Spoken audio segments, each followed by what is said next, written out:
പ്രിയപ്പെട്ട നാട്ടുകാരെ, കൂട്ടുകാരെ, ഞാൻ ജോസ് തിരയത്ത്, തനിനാടൻ മലയാളി. ഞാൻ 2-3 ദിവസമായിട്ട് വീഡിയോ ചെയ്യുന്നില്ല എന്ന് കരുതിയിരുന്നതാണ്. പക്ഷേങ്കിൽ സമ്മതിക്കണ്ടേ, എന്തെങ്കിലും കോച്ചറാക്കൊള്ളി ആരെങ്കിലും ഒപ്പിക്കും, അപ്പോൾ ഞാൻ റിയാക്ട് ചെയ്യും. അതെൻ്റെ ഒരു സ്വഭാവമായിപ്പോയി. ഇപ്പോൾ ഞാൻ പറയാൻ പോകുന്നത് എൻ്റെ ഒരു ഫ്രണ്ടിൻ്റെ ഒരു പേഴ്സണൽ കാര്യമാണ്. അദ്ദേഹം നേരിട്ട് എന്നോട് പറഞ്ഞ അദ്ദേഹം ഇപ്പോൾ എക്സ്പീരിയൻസ് ചെയ്തുകൊണ്ടിരിക്കുന്ന ഒരു കാര്യത്തെപ്പറ്റിയാണ് ഞാൻ സംസാരിക്കാൻ പോകുന്നത്. എൻ്റെ ഒരു ഫ്രണ്ട് മാർട്ടിൻ എന്നാണ് പുള്ളിയുടെ പേര്. ഞങ്ങൾ ഒത്തിരി കാലമായിട്ടുള്ള ബന്ധമാണ്. അപ്പോൾ അദ്ദേഹത്തിൻ്റെ 2 പെൺമക്കളാണുള്ളത്. 2 നല്ല മിടുമിടുക്കികൾ, സ്കൂളിൽ number 1 first, very nice kids you know. അപ്പോൾ അതിനകത്ത് ഒരാൾ പാസ്സായി, നല്ല ഉന്നത മാർക്കോടെ പാസ്സായി +2. പക്ഷേ കാര്യം എന്തുണ്ട്, നമ്മുടെ നാട്ടിൽ അങ്ങനെയല്ലല്ലോ. പരീക്ഷയ്ക്ക് എത്ര മാർക്ക് ഉണ്ടായിരുന്നു എന്നുള്ളതല്ലോ കാര്യം. എന്ത് പ്രൊഫഷണൽ കോഴ്സിന് പോകണമെന്നുണ്ടെങ്കിലും എൻട്രൻസ് എക്സാം ഉണ്ട്. അതിപ്പോൾ കഞ്ചാവ് അടിച്ചും കള്ളടിച്ചും നടക്കുന്നവന്മാർ എങ്ങനെയെങ്കിലും തട്ടിച്ച് എൻട്രൻസ് ടെസ്റ്റ് എഴുതി മെഡിസിനും എഞ്ചിനീയറിങ്ങും ഒക്കെ സീറ്റ് വാങ്ങിയെടുക്കും.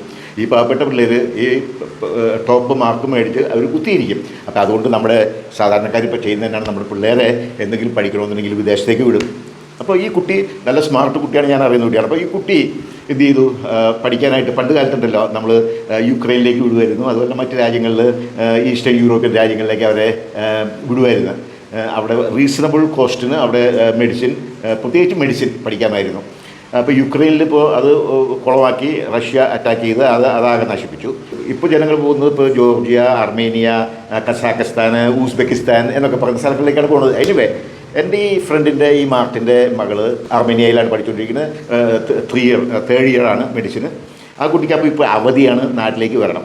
ഓക്കെ, കുഴപ്പമില്ല, നാട്ടിലേക്ക് വരണം. എന്നാൽ ഞാൻ പറയാമല്ലോ, ഇതിനിടയ്ക്ക് ഇദ്ദേഹം ഒരു സാധാരണ മനുഷ്യനാണ്, കോടീശ്വരനല്ല. 35,000 രൂപ മുടക്കി ടിക്കറ്റ് വാങ്ങി. 35,000 രൂപ മുടക്കി എയർ അറേബ്യ എന്ന് പറയുന്ന ഒരു എയർലൈൻസിലാണ് ടിക്കറ്റ് മേടിച്ച്. 35,000 രൂപ റീസണബിളാണ്. അപ്പോൾ ഈ കുട്ടിക്ക് വരേണ്ട കാര്യം കഴിഞ്ഞാൽ കുട്ടിയുടെ അമ്മയ്ക്ക് രോഗമാണ്, സീരിയസ് ആയിട്ടുള്ള രോഗമുണ്ട്. അപ്പോൾ ഈ കുട്ടി പോയതിന് ശേഷം അമ്മയെ കണ്ടിട്ടില്ല. അപ്പോൾ അതുകൊണ്ടാണ്, അല്ലാതെ പൈസ ഒത്തിരി ഉണ്ടായിട്ടല്ല. അപ്പോൾ അതുകൊണ്ട് അമ്മയെ കാണാൻ കൂടിയാണ് ഈ കുട്ടി വരുന്നത്.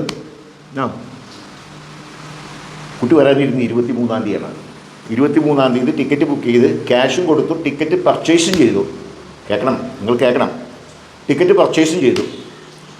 അപ്പോൾ ഇതേ വരുന്നു, ഇസ്രായേൽ കൊണ്ടുപോയി അയത്തുള്ളയുടെ തലയിൽ ബോംബിട്ടേക്കണം. അയത്തുള്ള അതുപോലെ തന്നെ ഇസ്രായേലിലേക്ക് ഇങ്ങനെ വാണം വിട്ടുകൊണ്ടിരിക്കുകയാണ്. എന്തായി സംഗതി? എയർ അറേബ്യ 23 തുടങ്ങി അങ്ങോട്ടുള്ള ഫ്ലൈറ്റുകൾ എല്ലാം ക്യാൻസൽ ചെയ്തു. സ്വാഭാവികം. കാരണം വെച്ചിട്ടുണ്ടെങ്കിൽ ഈ പ്ലെയിനിൻ്റെ പുക കണ്ടുകഴിഞ്ഞാൽ ചിലപ്പോൾ ഈ അയത്തുള്ളയുടെ എരിവാണം ഇസ്രായേലിലേക്ക് വിട്ട് ചിലപ്പോൾ റൂട്ട് കയറ്റി മാറി ഈ പ്ലെയിൻ വന്നടിക്കും. അതുകൊണ്ട് അവരത് ക്യാൻസൽ ചെയ്തു. സ്വാഭാവികമാണ്. എന്നിട്ട് പറഞ്ഞു 23-ാം തീയതിക്കാണല്ലോ ടിക്കറ്റ് വാങ്ങിയിരിക്കുന്നത്. അപ്പോൾ അവർ പറഞ്ഞു 23-ാം തീയതി പ്ലെയിൻ ഇല്ലാത്തതുകൊണ്ട് മക്കളൊരു പണി ചെയ്തോ, തലേ ദിവസം പൊക്കോ, 22-ാം തീയതി പൊക്കോ. മനസ്സിലാക്കാം.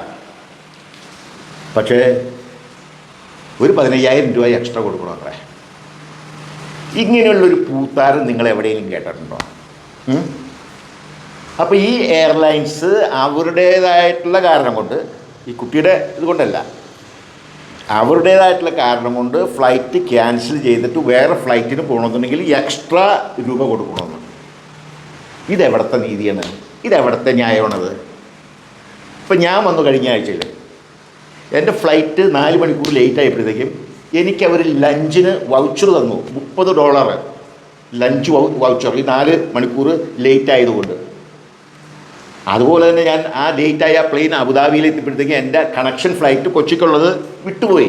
സ്വാഭാവികമായിട്ടും അവരെന്ത് ചെയ്തു, എനിക്ക് നല്ല ഒന്നാമതരം 5 സ്റ്റാർ ഹോട്ടലിൽ മുറിയെടുത്ത് റെസ്റ്റോറൻറ്റിൽ പോയി എന്ത് വേണമെങ്കിലും കഴിക്കാനുള്ള ലൈസൻസ് തന്നു. വെള്ളം അടിക്കാൻ പറ്റില്ലല്ലോ, നോ ബിയർ നോ ലിക്കർ, അത് കാശ് കൊടുത്ത് മേടിക്കണം.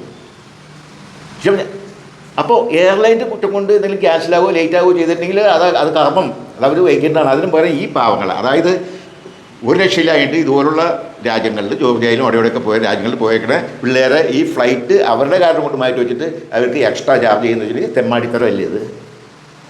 ഇത് അനീതിയല്ലേ? ഇത് ടോട്ടൽ അനീതിയാണ്. നിങ്ങൾക്ക് പലർക്കും ഇത് അനുഭവം ഉണ്ടായി കാണുമായിരിക്കാം. എന്നാൽ ഞാൻ പറയുകയാണ്, ഇത് മനുഷ്യൻ പണിയെടുത്തുണ്ടാക്കുന്ന പൈസയല്ലേ ഇത് പിടിച്ചുപറിയാണ്. ഈ യുദ്ധത്തിൻ്റെ പേരും പറഞ്ഞ് പിടിച്ചുപറി നടത്തുകയല്ലേ എയർലൈൻസ്, എയർ അറേബ്യ. ഇതിനിടയ്ക്ക് വേറെ സംഗതിയും കൂടി പരാമർശിക്കേണ്ടിയിരിക്കുന്നു. അപ്പോൾ ഇസ്രായേൽ അയത്തുള്ളയുടെ തലയിൽ ബോംബിട്ടപ്പോഴത്തേക്കും ടെഹ്റാനിൽ പഠിച്ചുകൊണ്ടിരുന്ന, ഇറാനിൽ പഠിച്ചുകൊണ്ടിരുന്ന പിള്ളേർ, ഈ മെഡിസിനും എഞ്ചിനീയറിങ്ങും ഒക്കെ അവിടെ പഠിക്കുന്ന 1000കണക്കിന് പേരുണ്ട്. നൂറുകണക്കിന് നമ്മുടെ മലയാളീസുണ്ട്. അവരെയൊക്കെ ഈ അർമേനിയയിലേക്ക്, അയൽ രാജ്യമാണല്ലോ, അർമേനിയയിലേക്ക് കടത്തി. സ്വാഭാവികമായിട്ടും, നാച്ചുറലി. കാരണം ഇസ്രായേൽ എവിടെയൊക്കെയാണ് ഈ സാധനം കൊണ്ടു ഇടാൻ പോകണമെന്ന് പറയാൻ പറ്റില്ല. അപ്പോൾ അതുകൊണ്ട് പിള്ളേരുടെ സേഫ്റ്റിക്ക് വേണ്ടിയിട്ട് അവരെ അർമേനിയയിലേക്ക് മാറ്റി. ബഹുരസം എന്താണ് എന്ന് വെച്ച് കഴിഞ്ഞാൽ, അതേ കുട്ടികളെ ഇന്ത്യ ഗവൺമെൻറ് ഫ്രീ ഇന്ത്യയിലേക്ക് കൊണ്ടുപോകും. നല്ല കാര്യമാണ്. ഇന്ത്യ ചെയ്തത് ഏറ്റവും വളരെ ശ്ലാഘനീയമായ കാര്യമാണ്. അങ്ങനെയാണ് ഉത്തരവാദിത്തമുള്ള ഒരു രാജ്യം ചെയ്യേണ്ടത്. ഉത്തരവാദിത്തമുള്ള ഒരു രാജ്യം ചെയ്യേണ്ടത് അതാണ്. അവനവൻ്റെ സിറ്റിസൻസിനെ രക്ഷിക്കുക, സൂക്ഷിക്കുക, അവർക്ക് കരുതൽ കൊടുക്കുക. India did excellent. അതേസമയം ഇതുപോലുള്ള പാവപ്പെട്ട കുട്ടികൾ എങ്ങനെയെങ്കിലും പഠിച്ച് ഒരു ഡിഗ്രി വാങ്ങാൻ പോയിരിക്കുന്ന ആൾക്കാരെ എയർലൈൻസ് ഈ ദുഷ്കര ഘട്ടത്തിൽ ഇങ്ങനെ പിഴിയുന്നത് തികച്ചും തന്തയില്ലായ്മ തരമാണ് എന്ന് ഞാൻ പറയുകയാണ്. ഞാൻ പറയുന്നതിനോട് നിങ്ങൾ യോജിക്കുന്നു എന്ന് വിശ്വസിച്ചുകൊണ്ട് താങ്ക് യു വെരി മച്ച്.